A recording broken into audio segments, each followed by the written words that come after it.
Good afternoon बच्चों, जैसा कि आप लोगों को मालूम है, हम लोग क्लास 10th की NCERT text book history chapter 3 nationalism in India को पढ़ रहे हैं।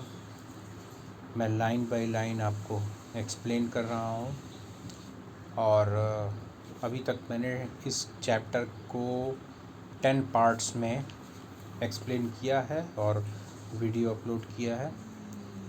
11th पार्ट को हम लोग पढ़ते हैं। बच्चों, आपकी जो टेक्स्ट बुक है उसका पेज नंबर 67 और हेडिंग है 3.3 the limits of the civil disobedience. बच्चों, इसको हम लोग अब लाइन बाय लाइन समझेंगे। इससे पहले की जो पैराग्राफ थे, लाइंस थे, उसमें हम लोगों ने देखा कि किस तरह से महात्मा गांधी ने सिविल डिसओबीडियंस मूवमेंट को लॉन्च किया, किस तरीके से वो स्प्रेड आउट हुआ, ख़ास तौर से नॉर्दर्न इंडिया में, टाउन्स में, सिटीज़ में और कंट्री साइड में लोगों का जो डिफरेंट सोशल ग्रुप्स थे उनका क्या रिस्पांस था, उनका क्या व्यू था इस मूवमेंट को लेकर और उन्होंने किस ढंग से पार्टिसिपेट किया। फिर बाद में पार्टिसिपेशन कम हो गया, क्यों हुआ, इस सारी चीज़ों को हमने डिस्कस किया। बच्चों, इसी को आगे बढ़ाते हुए हम लोग इस हेडिंग में पढ़ेंगे कि सिविल डिसोबीडियंस मूवमेंट की क्या सीमाएं थीं, क्या ड्रॉबैक थे, ड्रॉबैक ही कहेंगे, ऐसी क्या कमी रह गई थी जिससे कि ये बहुत ज़्यादा प्रभावी नहीं हो पाया। और जितना कि महात्मा गांधी ने सोचा था कि नेशन वाइड इसको स्प्रेड आउट करेंगे और लगभग सारे डिफरेंट सोशल ग्रुप्स हैं वो इसमें पार्टिसिपेट करेंगे और ब्रिटिश कॉलोनियल गवर्नमेंट पर एक ऐसा प्रेशर माउंट किया जाएगा कि वो कॉम्पेल हो जाएं, मजबूर हो जाएं भारत छोड़ने के लिए, लेकिन ऐसा हो नहीं पाया। तो क्या ऐसी लिमिट्स थी, क्या ऐसी सीमाएं थी, उनको हम लोग डिस्कस करेंगे। बच्चों, अब लाइन बाय लाइन पढ़ते हैं। Not all social groups were moved by the abstract concept of Swaraj. One such group was the nation's untouchables, who from around the 1930s had begun to call themselves Dalit or oppressed. सभी सामाजिक समूह स्वराज की इस अमूर्त विचारधारा के प्रति उनका झुकाव नहीं हुआ। जो स्वराज का अमूर्त कॉन्सेप्ट था, एब्स्ट्रैक्ट जो आइडिया थी, एक फीलिंग थी, उसको लेकर सभी भारत के सभी सामाजिक समूहों ने एक जैसी उत्सुकता या उत्साह नहीं दिखाया। उन्हीं सामाजिक ग्रुप्स में, उन्हीं सामाजिक समूहों में से, सोशल ग्रुप्स में एक ग्रुप था जिसे हजारों वर्ष से लोग अनटचेबल, अछूत मान के चलते थे। अछूत यानी जिसको हम छू नहीं सकते, जिसके हम पास नहीं जा सकते, जिसके साथ बैठ के खा नहीं सकते, जिसका छुआ खाना या पानी हम पी नहीं सकते। इस तरह का एक ग्रुप था जिसको अनटचेबल्स, अछूत कहा जाता था। और 1930 के आसपास या 1930s में इस कम्युनिटी ने अपने आप को दलित या ऑप्रेस्ड बताना शुरू किया, यानी दबाया हुआ, शोषित, कुचला हुआ, ठीक है, या जिसका शोषण किया जा रहा हो। और ऐसा था भी, इसमें कोई भी गलत बात नहीं थी, ये सच्चाई थी कि इस वर्ग के साथ बहुत ज़्यादा शोषण होता था। For long the Congress had ignored the Dalits for fear of offending the Sanatanis, the conservative high caste Hindus. और एक लंबे समय तक कांग्रेस ने भी, इंडियन नेशनल कांग्रेस ने भी इन दलित लोगों को इग्नोर किया और इनकी बात को नहीं सुना, न इनको पॉलिटिकल कोई रिप्रेजेंटेशन दिया, न किसी को जो फोरफ्रंट है या जो मेन स्ट्रीम पॉलिटिक्स है उसमें इनके समाज से आने वाले किसी नेता को आगे बढ़ने दिया, इग्नोर किया एक तरह से। तो वो इसलिए क्योंकि कांग्रेस को लगता था कि अगर हमने दलित लोगों को आगे बढ़ाने के लिए ऐसा कुछ किया तो जो दक्षिणपंथी विचारधारा वाले हिंदू हैं, कट्टर विचारधारा वाला हिंदू हैं, यानी तथा कथित जो सो कॉल्ड अपने आप को अपर कास्ट के बोलते हैं, वो लोग हमारे से नाराज़ हो जाएंगे, कांग्रेस से नाराज़ हो जाएंगे। ठीक है। सनातनीज, द कंजर्वेटिव हाई कास्ट, जो अपने आप को सनातन धर्म के, है ना, और उच्च श्रेणी के और पुरानी परंपराओं में विश्वास करने वाले जो हिंदू हैं वो बुरा मान जाएंगे और कांग्रेस का नुकसान होगा। But Mahatma Gandhi declared that Swaraj would not come for 100 years if untouchability was not eliminated.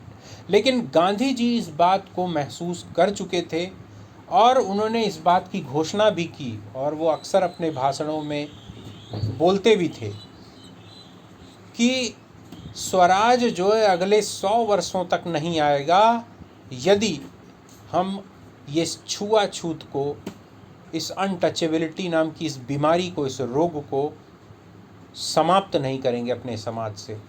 हम जब तक आप दलित वर्ग को, ऐसे लोगों को मुख्य धारा में शामिल नहीं करेंगे तो स्वराज नहीं आने वाला, फ्रीडम नहीं मिलेगा।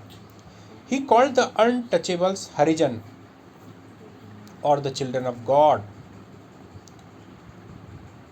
महात्मा गांधी ने जो इन अनटचेबल्स थे, जिनको समाज के कुछ तथाकथित उच्च वर्ग के लोग जो इनको अछूत बोलते थे, गांधी जी ने उनको सम्मान देते हुए उन्हें हरिजन कहा। हरिजन का मतलब होता है ईश्वर का पुत्र, ईश्वर की संतान। ठीक है, children of God. Organized Satyagraha to secure them entry into temples and access to public wells, tanks, roads and school। और महात्मा गांधी ने बहुत बार सत्याग्रह किया, व्रत किया, उपवास किया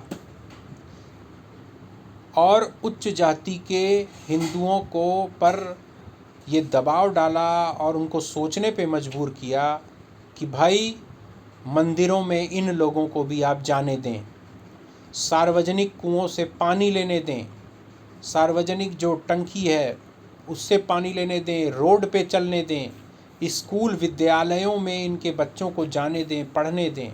इसके लिए उन्होंने सत्याग्रह किया गांधी जी ने। He himself clean toilets to dignify the work of the bhangi, the sweepers, and persuaded upper caste to change their heart and give up the sin of untouchability। Gandhi ji Sabarmati Ashram में, जब साबरमती आश्रम जो है गुजरात में बच्चों, जहाँ गांधी जी रहते थे और उनके बहुत सारे लोग जो डिसिपल्स थे, अनुयायी थे, वो लोग रहते थे, या कोई मिलने, वो गांधी जी, सबसे पहली बात है गांधी जी खुद से अपने टॉयलेट्स को, वॉशरूम को गांधी जी खुद साफ़ करते थे स्वयं। उसके लिए उन्होंने किसी व्यक्ति को नियुक्त नहीं कर रखा था, वो टॉयलेट अपना स्वयं साफ करते थे। ठीक है, ऐसा वो जानबूझ के करते थे ताकि जो उस समय क्या था बच्चों, उस समय का जो हमारा भारतीय समाज था उसमें शहरों में, ख़ास तौर से ग्रामीण क्षेत्रों में तो नहीं, ग्रामीण क्षेत्रों में पहली बात तो टॉयलेट हुआ ही नहीं करते थे। लोग बाहर जाते थे, खेतों में जाते थे, घर से बाहर खेतों में फ्रेश होने के लिए चले जाते थे, मल त्याग करने के लिए। शहरों में टॉयलेट होता था तो बच्चों, तुमने लोगों ने क्लास 8 में भी पढ़ा होगा कि मतलब मैनुअल स्कैवेंजर जिसको बोलते हैं, ये आपने पढ़ा होगा, सुना होगा कि जो गंदगी हम लोग सुबह निकालते हैं, उस गंदगी को ये इस जाति के लोग अपने सिर पर ढो करके फेंकते थे। कितने पाप वाली बात, कितनी गंदी बात थी हमारे समाज के लिए। तो इन लोगों को यही काम करना होता था।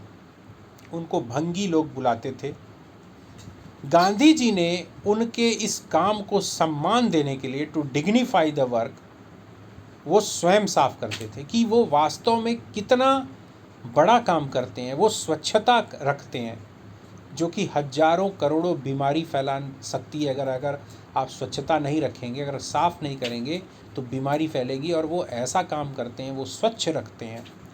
तो उनके काम को सम्मान देने के लिए गांधी जी स्वयं टॉयलेट को साफ करते थे।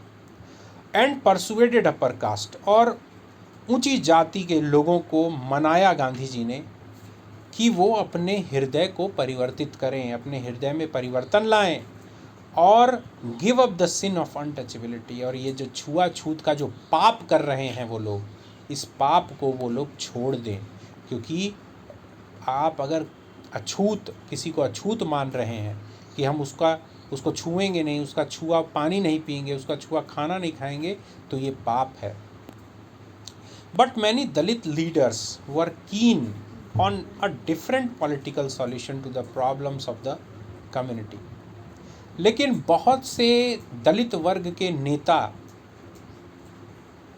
इस समस्या का कुछ दूसरा, कुछ अलग समाधान चाहते थे, कुछ अलग राजनीतिक समाधान। ठीक है, क्या था उनके दिमाग में, क्या था इस समस्या का राजनीतिक समाधान, क्या हो सकता था? दे बिगेन ऑर्गेनाइजिंग देमसेल्फ। उन लोगों ने अपने एसोसिएशन, अपने संगठन बनाने शुरू किए, इकट्ठा होना शुरू किया, अपने लोगों को इन्होंने ऑर्गेनाइज किया। Demanding reserve seats in educational institutions and separate electorate that would choose Dalit members for legislative council. इन लोगों ने डिमांड की कि जो भी एजुकेशनल इंस्टीट्यूट्स हैं, स्कूल कॉलेज वगैरह हैं, यहाँ पर हमारे लिए रिज़र्व सीट होनी चाहिए, आरक्षित होनी चाहिए सीट। मतलब हमारे वर्ग से आने वाले बच्चे को एडमिशन आराम से मिल जाए, उसकी सीट रिजर्व रहे। सेपरेट इलेक्टोरेट, बच्चों यहाँ पर थोड़ा सा मैं रुकूंगा, आपको सेपरेट इलेक्टोरेट का मतलब समझाना होगा मुझे। बच्चों सेपरेट इलेक्टोरेट जैसे आज की डेट में तुम देखते हो, पहले आज की बात करते हैं तब तुमको समझ में आएगा। तुम लोगों ने बच्चों पार्लियामेंट के इलेक्शन के बारे में सुना होगा, क्लास 8th में तुम लोगों ने पढ़ा होगा सिविक्स में, कि पार्लियामेंट में जो अपने 2 हाउस होते हैं, लोकसभा एंड राज्यसभा। तो लोकसभा का जो इलेक्शन होता है उसको कॉमन इलेक्शन बोलते हैं, हर 5 साल पे होता है। और 545 सीट्स हैं, 545 सीट हैं जिस पर चुनाव होते हैं। और 545 मेंबर्स चुने जाते हैं, जिनमें से कि 2 मेंबर जो है वो एंग्लो इंडियंस होते हैं, जिनका इलेक्शन नहीं होता। प्रेसिडेंट उनको नॉमिनेट करते हैं। 543 जो सीट्स होती हैं उन पर इलेक्शन होता है, चुनाव होता है। तुमने बच्चों ये भी सुना होगा कि इन 543 सीट्स में कुछ सीटें, कुछ जो लोकसभा की सीटें होती हैं, कॉन्स्टिट्यूएंसी जो होती हैं, वो रिज़र्व कैटेगरी की होती हैं। Reserve for SC and ST, schedule caste और शेड्यूल ट्राइब, इन लोगों के लिए रिज़र्व होती है। यानी वहाँ पर उस संसदीय क्षेत्र में कोई शेड्यूल कास्ट का या फिर शेड्यूल ट्राइब का जो मेंबर है वही चुनाव लड़ सकता है। ये तुम लोगों ने सुना होगा, है ना। शेड्यूल कास्ट जो जाति, जो इस शेड्यूल कास्ट की जो कैटेगरी में जो जाति आती है, उस जाति का ही व्यक्ति उस चुनाव को लड़ सकता है, उस क्षेत्र से, उस पार्लियामेंट्री कॉन्स्टिट्यूएंसी से। लेकिन बच्चों ठीक है, वो सीट रिज़र्व रहती है किसी पर्टिकुलर कास्ट के लिए, और वहाँ से वही उम्मीदवार खड़े होते हैं। डिफरेंट पॉलिटिकल पार्टीज़ उसी जाति के कैंडिडेट्स को अपना टिकट देती हैं चुनाव लड़ने के लिए, ठीक है। लेकिन बच्चों जब चुनाव होता है तो उसमें जो वोटर्स होते हैं, जो भी 18+ होते हैं, 18 या 18 से ऊपर की उम्र वाले होते हैं, वो वोट डालने जाते हैं। तो वोटर्स कौन होते हैं? वोटर्स भी क्या किसी पर्टिकुलर कास्ट के ही होते हैं, या जनरल सभी लोग, चाहे कोई भी कास्ट हो, चाहे वो जनरल कैटेगरी का हो, चाहे वो SC हो, ST हो, OBC हो, कोई भी हो। वोटर्स, सारे वोटर्स जाते हैं, वोट डालते हैं, सबको वोट डालने का अधिकार होता है विदाउट एनी मतलब पर्टिकुलैरिटी, किसी पर्टिकुलैरिटी के अलावा बस सब वोट डालते हैं। ठीक है। हाँ, चुनाव लड़ने वाला एक विशेष जाति का होना चाहिए, बाकी वोट कोई भी डाल सकता है। ठीक है, ये रिजर्व्ड जो कॉन्स्टिट्यूएंसी होती है आज की डेट में वो नियम है बच्चों। लेकिन सेपरेट इलेक्टोरेट में क्या होता है, थोड़ा अंतर होता है। उसमें क्या होता है कि चुनाव लड़ने वाला भी उसी जाति विशेष का होगा जिसके लिए कि वो रिजर्व है, और वोट डालने वाले भी उसी जाति के होंगे जिस जाति या जिस जाति समूह से वो उम्मीदवार खड़े हैं चुनाव लड़ने के लिए। मतलब वहाँ पे दलित वर्ग के लोग ही वोट भी डालेंगे और दलित वर्ग के लोग ही चुनाव भी लड़ेंगे। ठीक है, इस तरह की डिमांड जो है उस समय दलित नेताओं ने की कि हमको सेपरेट इलेक्टोरेट चाहिए। ठीक है, and would choose Dalit members for legislative council, ताकि जो लेजिस्लेटिव काउंसिल्स हैं यानी विधानसभाएं हैं उनमें दलित मेंबर भी चुनकर जाएं। उनका मानना था कि जब दलित सदस्य काउंसिल्स में, विधानसभाओं में जाएंगे, सरकार के सामने अपनी डिमांड रखेंगे, तो और जब उनको एक पॉलिटिकल रिप्रेजेंटेशन मिलेगा, एक राजनीतिक प्रतिनिधित्व मिलेगा, एक राजनीतिक ग्राउंड मिलेगा, तो इनकी जो सामाजिक स्थिति है, इनका जो सोशल स्टेटस है उसमें सुधार होगा, इनके आर्थिक, सामाजिक और राजनीतिक हितों का में बढ़ावा होगा, समाज सुधरेगा और जो इनके साथ शोषण होता है वो भी कम हो जाएगा, ऐसा इन लोगों का मानना था। इसलिए उन्होंने सेपरेट इलेक्टोरेट की डिमांड की। ठीक है, political empowerment they believed would resolve the problems of their social disabilities, और उनका विश्वास था कि राजनीतिक सशक्तिकरण, यानी अगर उनको राजनीतिक शक्ति मिलेगी, उनको मतलब दलित वर्ग को, तो जो भी उनकी सामाजिक जो अक्षमताएं हैं, यानी सामाजिक रूप से जो उनको शोषित मान लिया गया, शोषित किया गया, वो सारी चीज़ें दूर हो जाएंगी और उनको भी इक्वल स्टेटस मिल सकता है।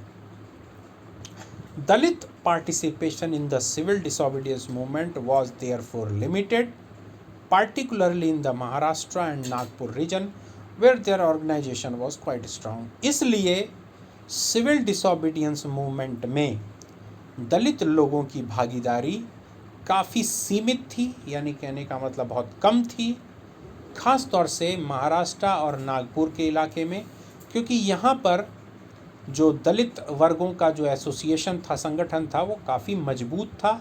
इसलिए इन लोगों ने सिविल डिसोबीडियंस मूवमेंट में पार्टिसिपेट नहीं किया।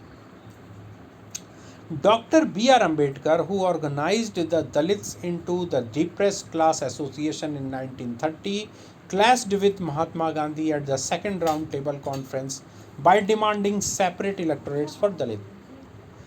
और डॉक्टर B.R. अम्बेडकर, सब नाम इनका जानता है, ठीक है, भारत के संविधान के निर्माताओं में से एक महान विद्वान, ठीक है, उन्होंने एक दलित डिप्रेस्ड क्लास एसोसिएशन 1930 में एक संगठन बनाया और जो दलित वर्ग था उनको अपलिफ्ट करने के लिए, उनके उत्थान के लिए उन्होंने एक संगठन बनाया, एक पॉलिटिकल ऑर्गेनाइजेशन बनाया जिसका नाम था डिप्रेस्ड क्लास एसोसिएशन 1930 में। तो इनका जो है महात्मा गांधी के साथ टकराव हुआ, विचारों का टकराव, अरे मतलब ऐसे लड़ाई नहीं हुई, विचारों का मतभेद हुआ, टकराव हुआ सेकंड राउंड टेबल कॉन्फ्रेंस में, जब B.R. अम्बेडकर जी ने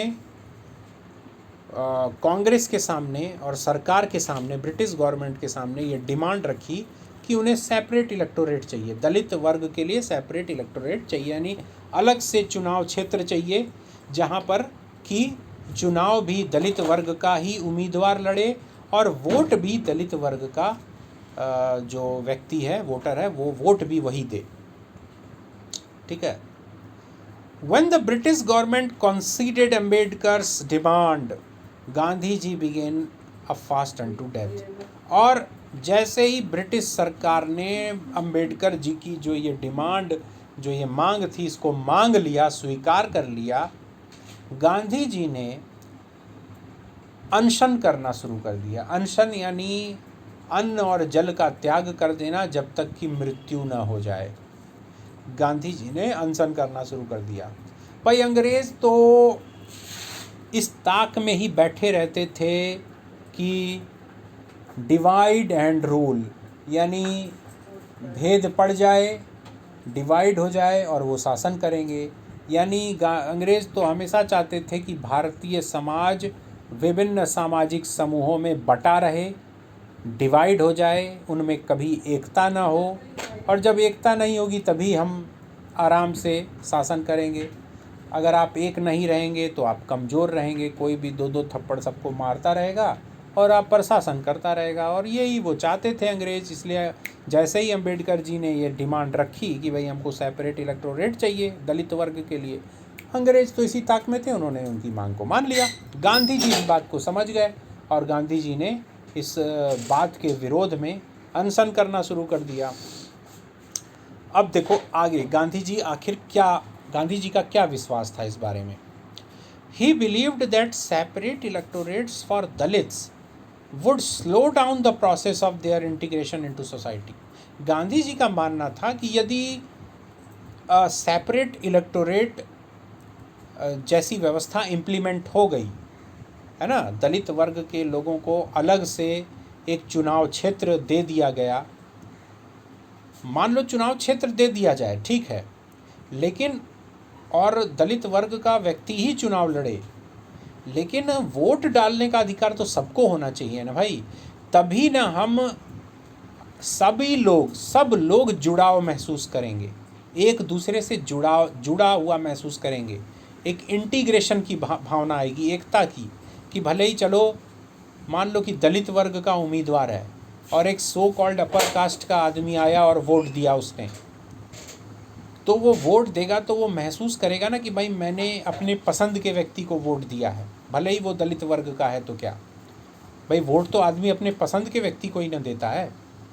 तो एक जुड़ाव, एक एकता का भाव तो जरूर पनपेगा, आएगा। लेकिन यदि दलित वर्ग का उम्मीदवार है और वोट डालने वाला भी दलित वर्ग का ही है और बाकी जो वर्ग है, बाकी जो अन्य जातियां हैं वो वोट डालने भी नहीं जा पा रही हैं, तो वो निश्चित रूप से अपने आप को अलग थलग महसूस करेंगी। तो ये एकता को तोड़ने वाला होगा। तो गांधी जी का यही मानना था कि इससे क्या होगा, जो समाज का इंटीग्रेशन है, slow down the process of their integration into society. तो दलित वर्ग जो समाज में एक हो रहा है, जो मेन स्ट्रीम में आ रहा है, तो इसकी जो प्रक्रिया है ये और धीमी पड़ जाएगी। लोग फिर और नहीं स्वीकार करेंगे दलित वर्ग को कि भाई जाओ, जब तुम चुनाव लड़ रहे हो, अकेले ही लड़ रहे हो, वोट भी तुम ही लोग दे रहे हो, चुनाव भी तुम ही लड़ रहे हो, जब तुम अपने आप को अलग मान ही लिए हो तो जाओ अलग ही रहो। इस तरह का भाव आ जाएगा ना बच्चों, तो है ना। तो इसलिए वो इसका विरोध कर रहे थे Gandhi ji. Ambedkar ultimately accepted Gandhiji's position and the result was the Pune Pact of September 1932. Finally, अंत में अंबेडकर जी को गांधी जी की बात समझ में आई और उन्होंने गांधी जी की बात को स्वीकार कर लिया। 1932 में पूना में समझौता हुआ, जिसको पूना पैक्ट के नाम से जाना जाता है। बच्चों इस डेट को याद कर लेना, बहुत इंपॉर्टेंट है ये। It gave the depressed classes, later to be known as the scheduled caste, reserve seat in provincial and central legislative councils। ठीक है, इसके तहत जो डिप्रेस्ड क्लासेस हैं, जिनको कि बाद में शेड्यूल्ड कास्ट का दर्जा दिया गया, उनके लिए प्रोविंशियल और सेंट्रल लेजिस्लेटिव काउंसिल में, यानी प्रांतीय और जो केंद्रीय जो विधानसभा थी उसके चुनाव में रिजर्व सीट का वादा किया गया कि भाई रिजर्व सीट आपको मिलेगा, ठीक है। लेकिन but they were to be voted in by the general electorate, लेकिन वोट डालने का अधिकार सबको रहेगा, ठीक है। वोट हर जाति के व्यक्ति देगा, लेकिन चुनाव जो है वो सिर्फ और सिर्फ डिप्रेस्ड क्लास के लोग ही लड़ेंगे, ऐसा समझौता हुआ। The Dalit movement however continued to be the apprehensive of the Congress led national movement. ठीक है, लेकिन जो ये दलित मूवमेंट था, दलित लोगों का जो ये आंदोलन था, जो ये अभियान था, कांग्रेस इससे दूर ही रही। ठीक है, कांग्रेस का जो ये आंदोलन था, कांग्रेस के नेतृत्व वाला जो ये आंदोलन था, है ना, ये और दलित मूवमेंट में आपस में एकता नहीं हो पाई, दूरी बनी रही। Some of the Muslim political organization in India were also lukewarm in their response to the civil disobedience movement. और कुछ मुसलमान लोगों के जो राजनीतिक संगठन थे, मुस्लिम लोगों के जो राजनीतिक संगठन थे भारत में, उन्होंने भी सिविल डिसोबीडियंस मूवमेंट में कोई बहुत ज़्यादा उत्साह नहीं दिखाया। Luke worm in their response, है ना, उन्होंने भी बहुत ज़्यादा रिस्पॉन्स नहीं दिखाया, बहुत बढ़ चढ़कर उत्साह या हिस्सा नहीं लिया। क्यों? After the decline of the non cooperation Khilafat movement, a large section of Muslims felt alienated from the Congress. जो 1922 में जो नॉन कोऑपरेशन और खिलाफत मूवमेंट समाप्त हुआ, गांधी जी ने उसको वापस लिया। नॉन कोऑपरेशन मूवमेंट और खिलाफत पढ़ाया था मैंने पिछले वीडियोस में, है ना। तो जब ये समाप्त हुआ ये आंदोलन, तो बहुत से जो मुस्लिम थे, मुस्लिम लोगों के एक बहुत बड़ा वर्ग जो है वो कांग्रेस से अलग हो गया। ठीक है, alienated from the Congress. From the mid-1920s, the Congress came to be more visibly associated with openly Hindu religious nationalist groups like the Hindu Mahasabha. और 1920 के दशक में, मिड 1920s में, कांग्रेस जो है, कांग्रेस का जो जुड़ाव है वो कुछ हिंदू धर्म को मतलब मानने वाले जो राजनीतिक संगठन थे, उनके नेताओं से कांग्रेस का थोड़ा सा ज़्यादा जुड़ाव हो गया। जैसे हिंदू महासभा वगैरह, है ना, इनका डायरेक्ट रिलेशन कांग्रेस से हो गया। ठीक, as relations between Hindus and Muslims worsened, each community organised religious procession with militant fervor, provoking Hindu-Muslim communal clashes and riots in various cities. और जैसे जैसे हिंदुओं और मुस्लिमों का जो संबंध है वो खराब होता गया, बुरा होता गया, आपस का संबंध और बिगड़ता गया, हर वर्ग, चाहे वो हिंदू हो चाहे मुसलमान हो, इन लोगों ने धार्मिक जुलूस निकालने शुरू कर दिए। और ऐसे धार्मिक जुलूस या धार्मिक समारोह जो कि आक्रामकता, हिंसा, हथियार उठाने को प्रोवोक करता हो, बढ़ावा देता हो। मिलिटेंट फर्वर मतलब हथियारबंद ऐसा मतलब कार्य, ऐसा एक्शन जिसमें हिंसात्मक साधनों का प्रयोग किया जाए, इस तरह का मतलब प्रोसेसन, जो धार्मिक जो प्रदर्शन है वो होने लगा। इससे हिंदू मुस्लिम कम्युनल क्लासेस, जो सांप्रदायिक दंगे होते हैं, रॉयट्स, ठीक है, हिंदू और मुस्लिमों के बीच में सांप्रदायिक दंगे होने लगे भारत के बहुत सारे शहरों में। ठीक है, every riot depend the distance between the two communities. और हर दंगे, जैसे जैसे दंगा होता जाता था, हिंदुओं और मुस्लिम लोगों में जो दूरी है वो बढ़ती जाती थी, संबंध और ख़राब होता जाता था। ठीक है, the Congress and the Muslim League made efforts to renegotiate an alliance, and in 1927 it appeared that such a unity could be forged. Congress और मुस्लिम लीग ने प्रयास किए कि दोबारा से बातचीत की जाए, संगठन बनाया जाए, अलायंस बना जाए, गठबंधन बनाया जाए, हैं। और 1927 में लगा भी कि कुछ मामला बनेगा, एकता का कुछ मामला बनेगा, आपस में दोनों संगठन एक होंगे। The important differences were over the questions of representation in the future assemblies that were to be elected. और जो मुख्य प्रश्न थे जो डिफरेंसेस थे, जो भेद थे आपस में, इन लोगों के मतभेद थे कांग्रेस और मुस्लिम लीग के, वो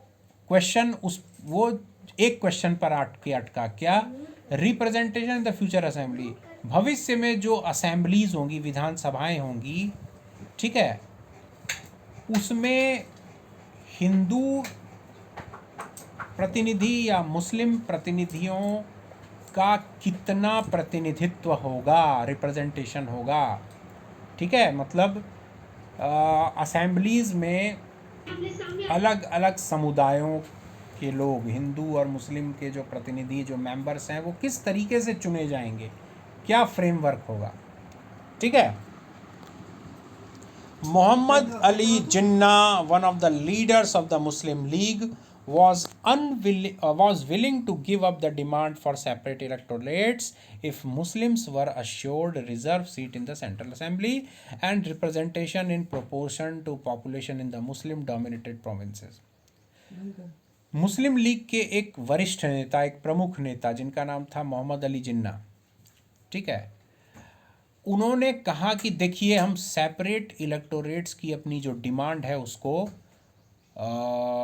खारिज कर देंगे, उसको हम छोड़ देंगे, वो नहीं, सेपरेट इलेक्टोरेट की डिमांड हम नहीं करेंगे, ठीक है, यदि मुस्लिम लोगों को इस बात की गारंटी दी जाए कि सेंट्रल असेंबली में, केंद्रीय विधानसभा में उनके लिए कुछ सीटें रिजर्व कर दी जाएं, आरक्षित कर दी जाएं, और जो दो प्रांत हैं, पंजाब और बंगाल, जिनमें की मुस्लिम जनसंख्या ज़्यादा है, वहाँ पर जो प्रतिनिधि या सदस्यों की संख्या वहाँ के जनसंख्या के आधार पे हो। कहने का मतलब कि यदि मुस्लिम लोगों की जनसंख्या ज़्यादा है तो मुस्लिम प्रतिनिधित्व ज़्यादा मिलना चाहिए। मतलब चूँकि मुस्लिम जनसंख्या ज़्यादा है, इसलिए वहाँ जो मेंबर्स, वहाँ की जो प्रांतीय असेंबली है, प्रोविंशियल असेंबली है, विधानसभा है, वहाँ पे मुस्लिम मेंबर्स ज़्यादा होने चाहिए। ये उनकी डिमांड थी, मोहम्मद अली जिन्ना की। Negotiations over the question of representation continued, but all hope of resolving the issue at the All Parties Conference in 1928 disappeared when M.R. Jaikar of the Hindu Mahasabha strongly opposed efforts at compromise. बातचीत जो है वो चलती रही, representation वाले मामले को लेकर के, प्रतिनिधित्व वाले मामले को लेकर, ये जो प्रश्न था, है ना, लेकिन सारी आशाएं कि ये हिंदू और मुस्लिम एक हो जाएंगे, यानी कांग्रेस और मुस्लिम लीग आपस में इन लोगों का कुछ समझौता हो जाएगा, ये सारी आशाएं टूट गईं। कब टूटी? ये टूटी 1928 में ऑल पार्टीज़ कॉन्फ्रेंस हुई थी, ठीक है, जिसमें हिंदू महासभा से जो प्रतिनिधि थे M.R. जयकर, उन्होंने पुरजोर, पूरी ताकत के साथ जो है विरोध किया और कहा कि मुस्लिम लीग के साथ किसी भी कीमत पर कोई समझौता नहीं होगा, ठीक है। उन्होंने एकदम स्ट्रांगली अपोज किया किसी भी कॉम्प्रोमाइज़ को लेकर के।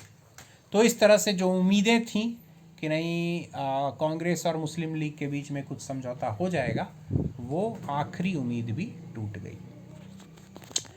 When the civil disobedience movement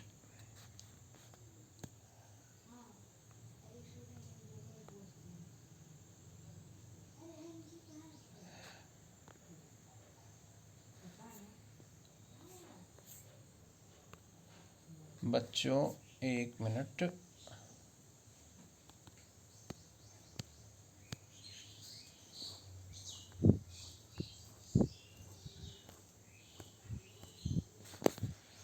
ठीक है बच्चों, अब नेक्स्ट वीडियो में हम लोग मिलेंगे। आज का वीडियो काफ़ी लंबा हो गया।